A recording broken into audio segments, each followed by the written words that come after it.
Welcome back. You reached the third letter of the Arabic alphabet.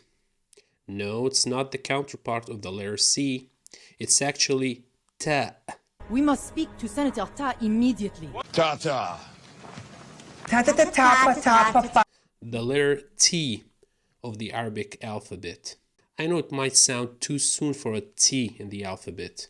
Now we might talk about the arrangement of the letters in the Arabic alphabet in a future video.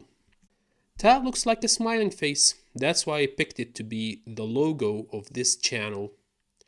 Back when people were still using Nokia phones and there were no emojis, some asked why not use the Ta as the symbol of a smiling face instead of the colon and the parenthesis.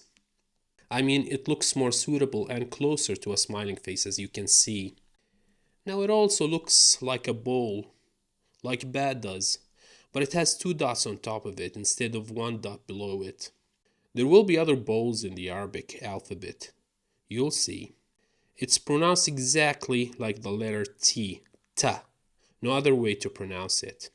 Practice on it, and in the next video, we'll learn the next letter. Oh, and don't forget to comment below any questions you might have.